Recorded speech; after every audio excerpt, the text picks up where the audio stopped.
That's a Geiger counter you're looking at, Chip. Let's take it to the field. Gonna do a bit of veteran play today. Massive Air, Money Magnet, Bot Buster as usual. I still run Massive Air on veteran because you get a movement boost every time you're in the air if you're using Massive Air because of the extra air control.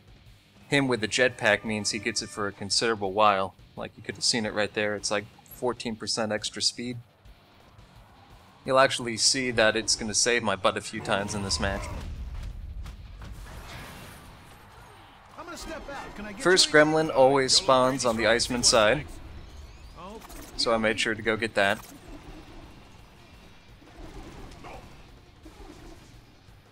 To be fair, I probably should have ignored this assault more than I attacked him, because I'm not going to get any profit out of attacking him. He's completely safe where he is. Me pecking his health isn't going to mean anything because he's just going to get it all back. So all I'm really doing is just giving him juice.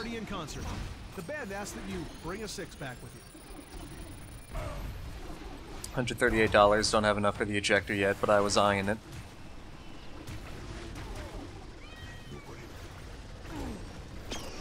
You gotta get Claw to level 2 these days to make it worth anything, because Claw doesn't have complete air control taken away from the enemy like it used to. It's like 100% air control for the enemy, then 75, 50, 25, something like that.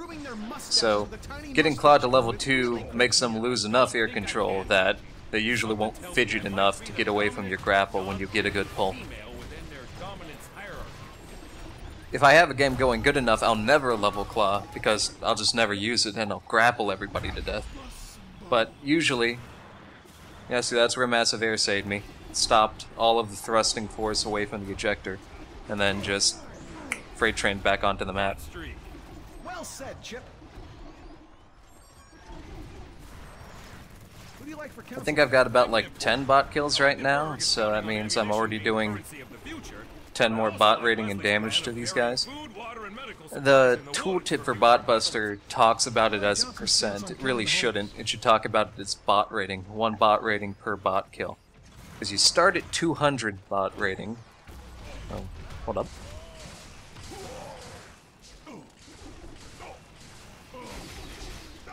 Ah, you got away. So you actually start at 100 bot rating, and you get all the way up to 200 throughout the game.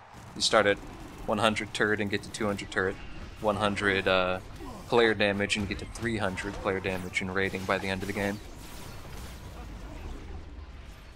So, at the beginning, it's literally double damage if you somehow manage to kill 100 bots and stay at level 1. At the end, it's 50% more damage, so it actually gets weaker in strength as time goes on. That gobbling you just heard, that was some guy in team chat. I was telling the assassin that we're not going to get a kill if she doesn't succeed in a grapple, because we lost about 2 good kills over near the enemy jump pad from her missing her grapples, and he apparently responded by gobbling. So, okay. I need a new account. You got any recommendations? Definitely one that speaks English. Yeah, I usually like Bot Buster purely for that early game aspect. I'm not really worried about keeping it up all the time. I want to get to the strength of like a level 12 character in killing bots around level 8. And then when I'm level 15, I don't need the extra strength to kill robots because I'm already strong enough on my own. It's nice, but it's not as necessary. Because I mean, a freight train's a freight train, and it only takes so many of them to kill a bot. Unless the 50% cuts that down to 1 less freight train, it's not really affecting me as much. They got the slowing effects on all the bots now, which is nice. I think that was like an update 2 weeks ago. I feel like I'm juiced pretty early in the game here, but I do tend to get at least 1 juice before the Annihilator fight. Level 5, so that's another sign showing that the Annihilator fight's coming up. I figure I'm not going to kill anyone because they're all on their side of the map, so I just opted to weaken the Laser Blazer with what juice I had. Now, I feel like this assault's being foolish here because fighting a veteran at Bullseye, I'm going to get all the churros. I'm essentially invincible. I'm not going to die anytime soon.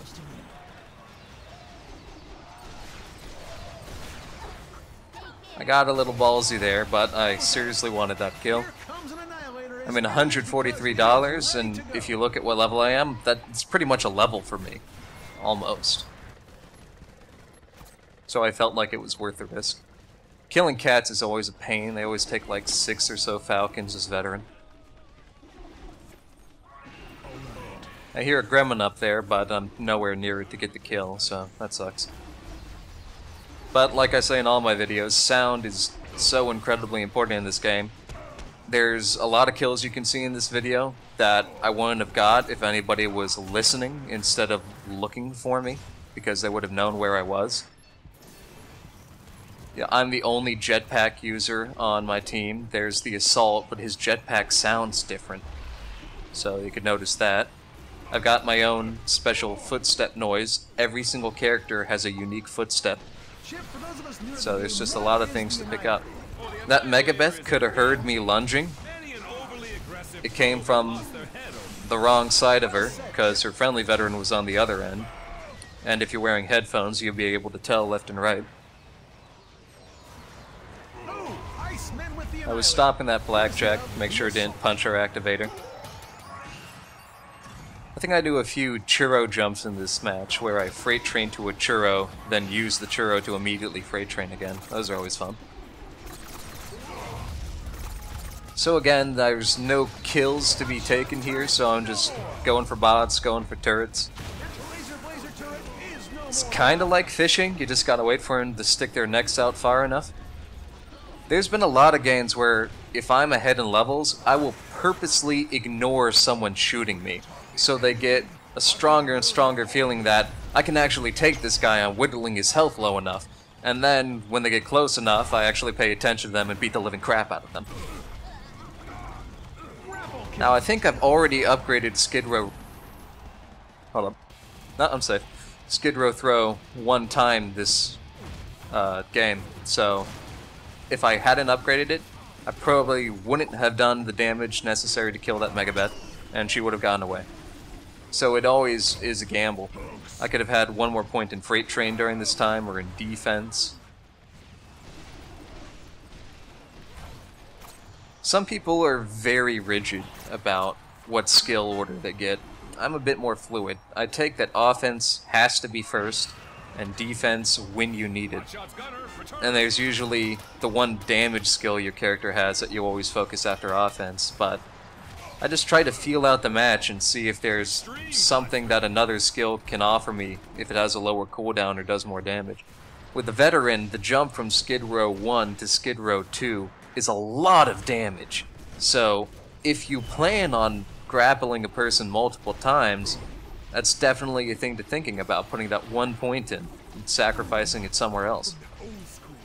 Usually I end up sacrificing it from claw.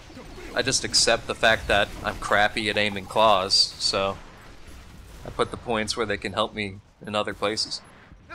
Now I was hoping for a gremlin there, but no dice. I think gremlins respawn like every 30 to 45 seconds. It's always nice when you get into the jungle around like the 4-minute mark. There'll be 4 gremlins, just $200. It's the same amount you get off of killing a bouncer in the jungle, but way easier. And at the time those 4 gremlins are around, $200 is going to be a level for you, so something to keep in mind. I want to kill that gunner, but there's just too much stuff going on here, and he's already past the glass. I was completely okay with that combat girl taking that churro, because I was only going for her armor anyway, so the churro wasn't going to affect that. I got lucky and grappled her right on the edge, though. Secured a kill I didn't think I'd get. Here, I get ballsier than I should.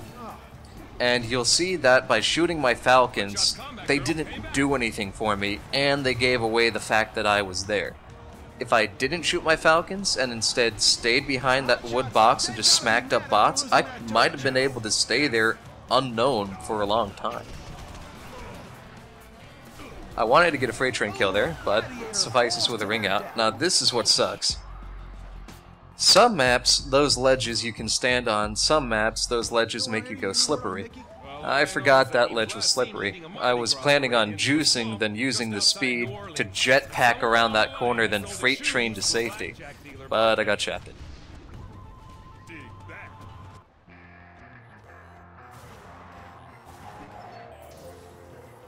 I don't know if my team has bought any bots this game. If you guys watch the video and see bots, that's great, but I feel like no one was, and that might be the first bot that my team bought this entire game. And you're really just missing out when you do that. It's lane pushing strength. You get money for what those bots kill, you get bot kills for what those bots kills, and that will feed into your bot buster. It's really important to keep those things on a steady flow. You're just robbing yourself if you don't. Because, I mean, a good bot push will probably net you back 250 of the 500 that you stuck into the Fujibot. And if the Fujibot gets a kill, or the Scrambler secures a kill, that's huge. Monumental, even if it's late game and you get the guy on like a 60-second respawn because you're past 25 minutes. You lose too many players in overtime, you just don't have enough bullets to stop the jackbots, and then you lose merely by just not having enough people.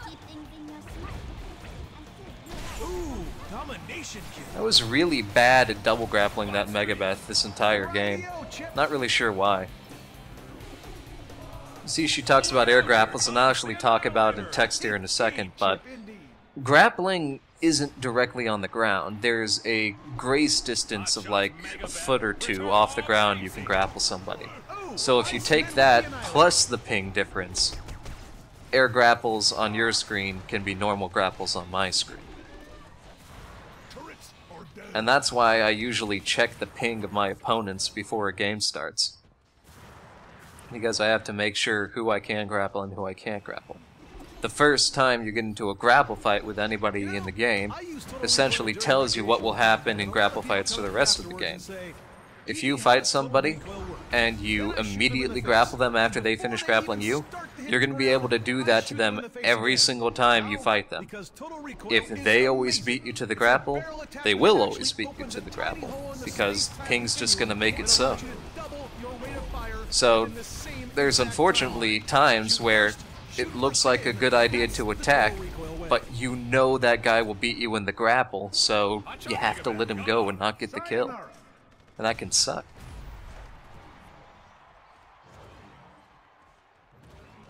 I got on the jump pad because the assault might have been following me, and I wanted to type, so. I wonder how long I've had that level.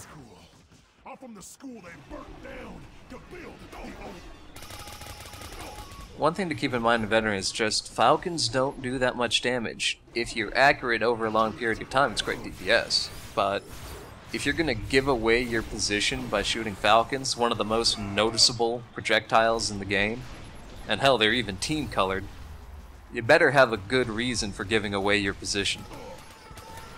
That or you're safe and you don't care if you gave away your position.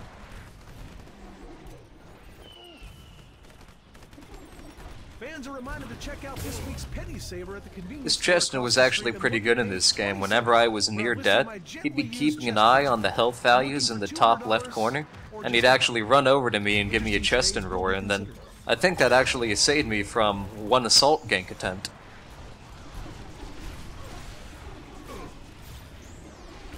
I could have freight trained in there, but just looked too scary. Looked like 3 versus 2. I wasn't realizing that one guy was behind glass. And it looks like I was right, considering all the cats that just beat the living crap out of me.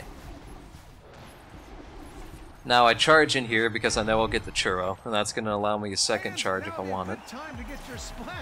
Unfortunately, the bouncer bugged out and didn't drop anything. I believe jungle bots have a maximum lifetime of 2 minutes or something like that, maybe 30 seconds for smaller types. It's so the jungle doesn't get overwhelmed with bots, so that when an Annihilator fight comes, there's like 20 of the damn things screwing with both teams. Plus, it would allow the one person that goes into the jungle to amass so much money that they'd get a 2, maybe even 3 level advantage if it was early in the game. That just ain't right. Now technically we shouldn't all be in the jungle. The Annihilator's not soon. The bot lanes look pretty ugly for us. But I got a kill on a combat girl who also shouldn't be there, so it kinda cancels out. I was gonna buy that bouncer, but support got it. I'm about 23% away from being fully juiced, so I want things to hit me. Essentially, one full life bar equates to 20% of a juice bar. It used to be 25. So, if I just almost die once, I should have full juice.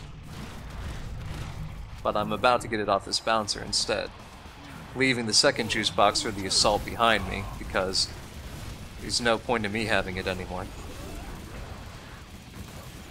I'm pretty sure that gunner got just smacked up the entire game. He was a bit of a feed target.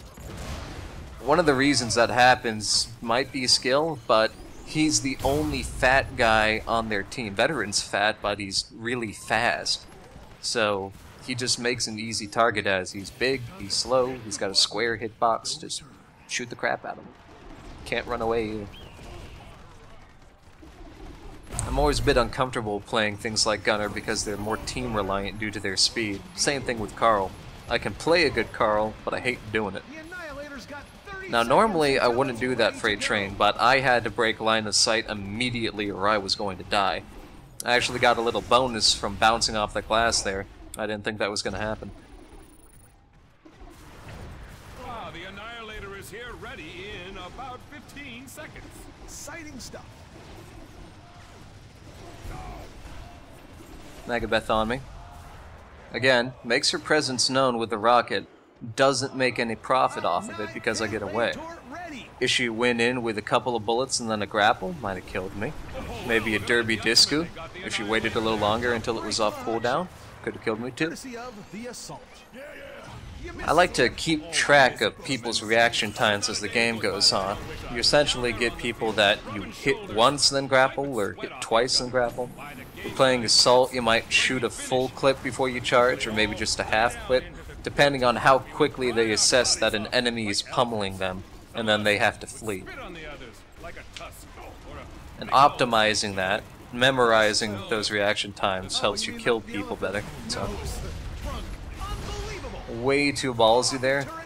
I've been playing Grenade 3.14 and Gun Mountain all day, and on those maps the rocket turrets are spread far enough apart that one will not shoot you as you attack the other. Not true on Bullet Gorge, so that freaking hurt. A lot of people don't like Grenade Pie. I'm not really sure why.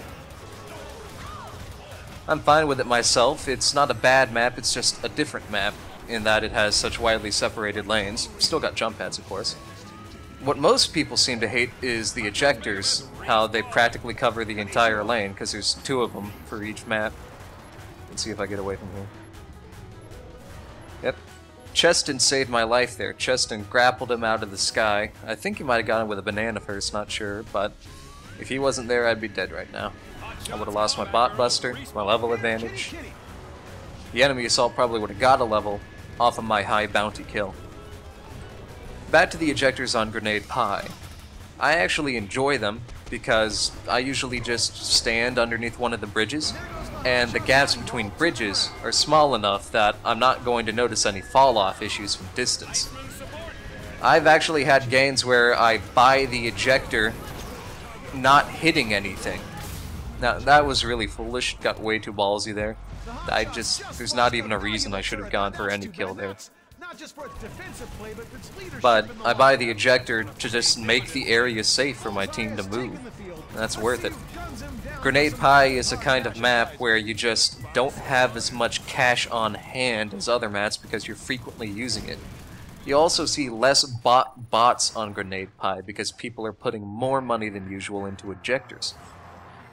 Bots are pretty powerful on that map though, considering that they have 2 buttons, and that you can buy them right from spawn, and trick somebody into standing right next to the door the scramblers are going to come out of, if they're pushing your lane hard. So again, don't care if I use my freight train, because I'm going to get a churro, and then I'll have it right back. Slow enough cooldown now anyway. Keep on bunny hopping and jetpacking to increase my speed with massive air. Freight training Fuji bots to take away about half of their health at this stage of the game. Very useful. There's just not a lot of veterans that understand that they can freight train bots. You can even freight train jack bots. It does great damage. you actually get 50 turret rating and 50 bot rating when you use juice. So a freight train juice is stronger than a normal juice on a jackbot. If only he'd reached out. Not to me. Sorry, normal freight train and juice freight train. I know the ball's down, but I'm just obsessive over keeping my lanes clean. Now, that bot jackbot I cannot tackle right now, so I decided to just ignore it. I hope my jackbot will either get past it in time or take it on. I knew the assault was following me, so I hoped to juke him by going down when he went up the elevator. Paid off. I get out of line of sight fast enough. Can't follow me because of the laser blazers. If he was really ballsy, he could bomb jump over all of the walls and try to chase me that way, but I don't think he's been upgrading his fly. I usually upgrade my fly late as well, and it's bitten me in the arse a few times. It's a lot less mobility now that they've changed it so bullets and grenades will take part of your charge fly out. Fly's charge out. Can't even talk right now.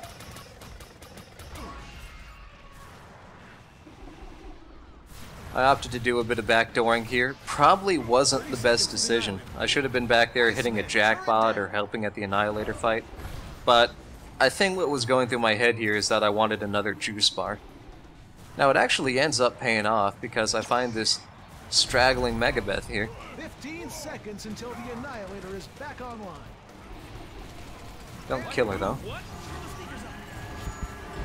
But by fighting her, having the gunner's attention, the assault's attention, that's 3 people out of the Annihilator fight, and I'm at no risk because I'm fat. They're killing my jackbot, but I could care less. I'm just going to focus on the money ball.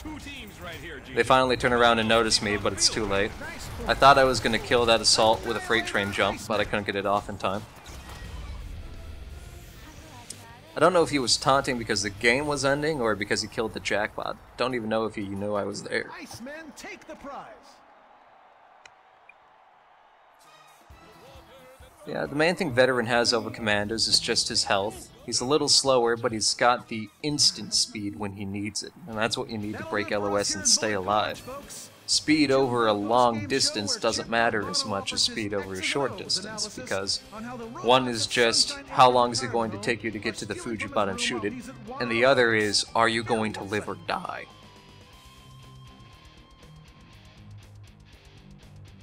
If you guys have any suggestions on what you want me to do in my next video, that would be great. I'm kind of running out of ideas. I could do a dissection video where I just assess everybody, but see you next time.